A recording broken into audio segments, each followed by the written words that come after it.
জানিয়ে দেব আজকের সর্বশেষ আপডেট বাংলা সংবাদ। প্রথমেই শিরোনাম, এনসিপি নেতা আক্তার ও তার পরিবারের সদস্যদের হত্যার হুমকি দিয়ে চিঠি। সরকারের ভেতরে বাইরে অস্থিরতা দৃশ্যমান হতে শুরু করেছে বলেছেন বিএনপির ভারপ্রাপ্ত চেয়ারম্যান তারেক রহমান। এইদিকে প্রধান সমন্বয়কদের সকল অপকর্ম ফাঁস হচ্ছে, এগুলো প্রমাণ হলে তাদেরকে ফাঁসি দিবেন বলেছেন সেনাপ্রধান।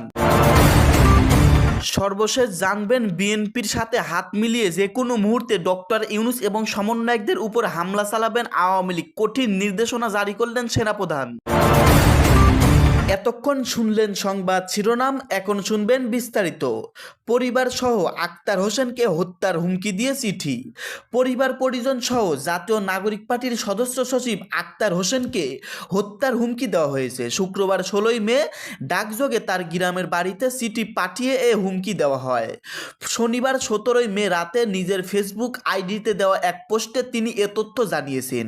পোস্টে তিনি লিখেন, ডাকযোগে আমার গ্রামের বাড়িতে চিঠি পাঠিয়ে আমাকে আমার পরিবার পরিজনকে খুন করার হুমকি দিয়েছে। চিঠির প্রেরকের ছদ্মনাম বুলেট। তিনি আরও লিখেন, চিঠিটা ডাকপিয়ন গতকাল শুক্রবার বড় ভাইয়ের কাছে দেন। চিঠি পড়ার পর তাদের বাড়ির মানুষেরা চিন্তিত হয়ে আছেন, যেখানে পাবে সেখানে খুন করবে, ঝামেলায় ফেলবে এমন হুমকি। আক্তার হোসেন লিখেন, বোনাস লাইফ লিড করছি, মৃত্যু কয়েকবার কাছে এসে ফিরে গিয়েছে, মরতে হতে পারে, জেনেও প্রতিবাদ পিছপা হয়নি, কখনো হব না ইনশাল্লাহ। পরিস্থিতি অযথা ঘোলাটে না করে নির্বাচনের তারিখ ঘোষণা করুন। বিএনপির ভারপ্রাপ্ত চেয়ারম্যান তারেক রহমান বলেছেন, অন্তর্বর্তীকালীন সরকারকে আবারও আহ্বান জানিয়ে বলবো, পরিস্থিতি অযথা ঘোলাটে না করে জাতীয় নির্বাচনের সুস্পষ্ট তারিখ ঘোষণা করুন। জনগণের ভোটে জনগণের কাছে দায়বদ্ধ সরকার প্রতিষ্ঠা না করা গেলে পতিত স্বৈরাচারকে মোকাবেলা করা সহজ হবে না। লোভ প্রলোভন থেকে মুক্তি থেকে অন্তর্বর্তীকালীন সরকার জাতীয় নির্বাচনের তারিখ ঘোষণা করে বাংলাদেশের জনগণের অধিকার প্রতিষ্ঠায় দায়িত্ব পালন করবে এই আশা করছি। শনিবার 17ই মে রাজধানীর গুলশানের লোকেশন হোটেলে এনডিএম এর 8ম প্রতিষ্ঠা বার্ষিকী উপলক্ষে আয়োজিত অনুষ্ঠানে লন্ডন থেকে ভার্চুয়ালি যুক্ত হয়ে তিনি এসব কথা বলেন। তারেক রহমান বলেন, বিএনপি সহ গণতান্ত্রিক রাজনৈতিক দলগুলোই অন্তর্বর্তী সরকারের উদ্দেশ্যে তাদের কর্মপরিকল্পনা নিয়ে একটি রোডম্যাপ ঘোষণার আহ্বান জানিয়েছেন আসছে। সব কিছু বিবেচনা করলে আমরা দেখতে পাই সরকার সেই আহ্বানে সাড়া দেয়নি। তিনি আরও বলেন, বরং জাতীয় নির্বাচনের তারিখ ঘোষণাকে সুকৌশল, অল্প সংস্কার বেশি সংস্কার এরকম একটি অভিনব শর্তের বেড়াজালে আটকে দিয়েছেন। অন্তর্বর্তীকালীন সরকারের কর্মপরিকল্পনা সম্পর্কে জনগণ অন্ধকারে থাকায় দেশের রাজনৈতিক অঙ্গনে অস্থিরতা বাড়ছে। আমরা প্রতিদিন দেখছি কোনো না কোনো দাবি নিয়ে মানুষ রাস্তায় নামছে। মাত্র 10 মাসের মধ্যে সরকারের ভেতরে এবং বাইরে কিন্তু এক ধরনের অস্থিরতা দৃশ্যমান হতে শুরু করেছেন। জন আকাঙ্ক্ষা উপলব্ধি করতে ব্যর্থ হলে দেশের রাজনৈতিক অস্থিরতা বাড়তেই থাকবে। আমরা মনে করি অস্থিরতা এভাবে বাড়তে থাকলে সরকারের পক্ষে সামাল দেওয়া কঠিন হয়ে পড়বে। সুতরাং অন্তর্বর্তীকালীন সরকারকে তাদের সক্ষমতা সম্পর্কে আরও সতর্ক থাকার আহ্বান জানাই। বিএনপির ভারপ্রাপ্ত চেয়ারম্যান তারেক রহমান বলেন, ফ্যাসিবাদী বিরোধী জাতীয় ঐক্যের উপর ভিত্তি করে এবং জুলাই আন্দোলনে হাজারো মানুষের প্রাণের বিনিময়ে বর্তমান সরকারের রাজনৈতিক বৈধতার ভিত্তি রচিত হয়েছে। অথচ জুলাই আগস্টে আন্দোলনে কতজন শহীদ হয়েছেন, কতজন আহত হয়েছেন, 10 মাসেও কিন্তু সরকার শহীদের তালিকা ও সংখ্যা চূড়ান্ত করতে পারেনি। অথচ যুদ্ধ বিধ্বস্ত গাজায় কতজন মানুষ শহীদ হয়েছেন, আহত হয়েছেন, এই মুহূর্তে যদি গুগলে সার্চ করা যায় তাহলে হতাহত মানুষের পরিসংখ্যান পাওয়া যাবে।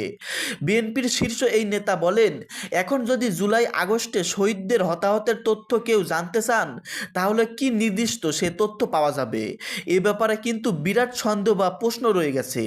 এমন পরিস্থিতিতে গণ অভ্যুত্থানে সরকার রাষ্ট্র ক্ষমতায় থেকে 10 মাসেও যদি জুলাই আগস্টের শহীদদের তালিকা চূড়ান্ত না করতে পারে তাহলে সেটা সরকারের সক্ষমতা বহন করে কিনা এই প্রশ্নটি রেখে যাচ্ছি।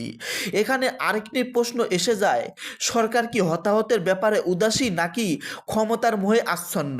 এটি দেশের বহু মানুষের জিজ্ঞাসা।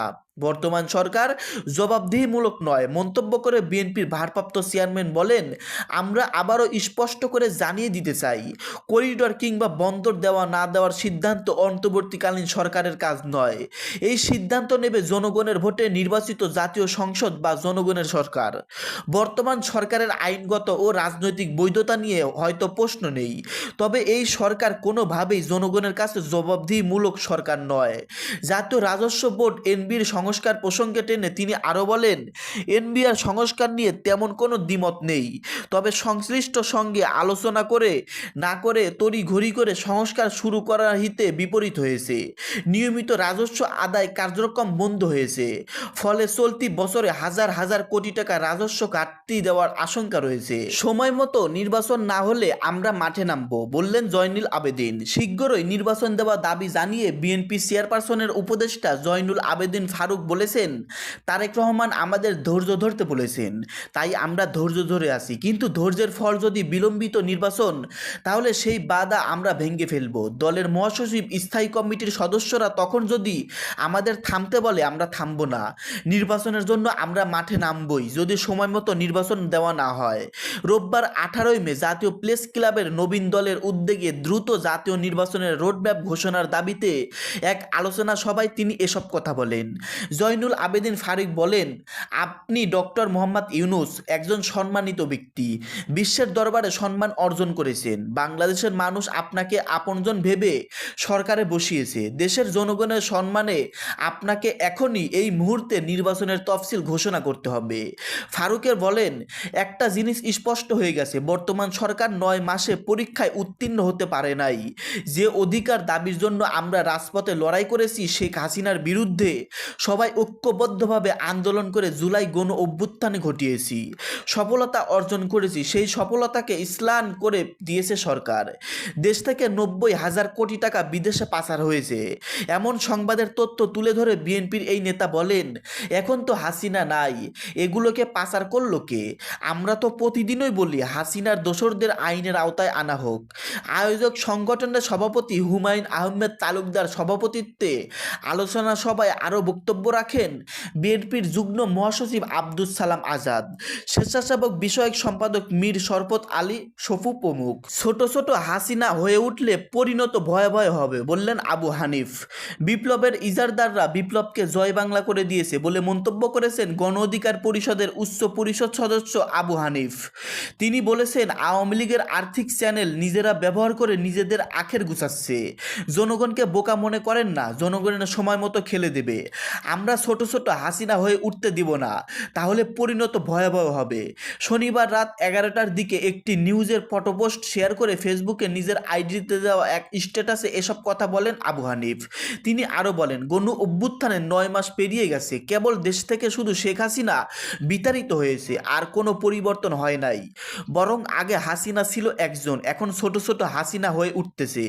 মনে রাখা উচিত, এই বাঙালি জুতা এবং ফুলের মালা একসঙ্গে রাখে, জাস্ট সময় বুঝে ব্যবহার করে। সুতরাং আপনারা ছোট ছোট হাসিনা হয়ে উঠবেন না, তাহলে পরিণত আপনাদেরও ভয়াবহ হবে। দর্শক, এতক্ষণ আপনারা শুনলেন দেশে ঘটে যাওয়া গুরুত্বপূর্ণ চাঞ্চল্যকর প্রতিবেদন। এই সম্পর্কে আপনাদের মতামত ভিডিওর কমেন্টে জানিয়ে দিবেন এবং চ্যানেলে নতুন হলে অবশ্যই সাবস্ক্রাইব করবেন।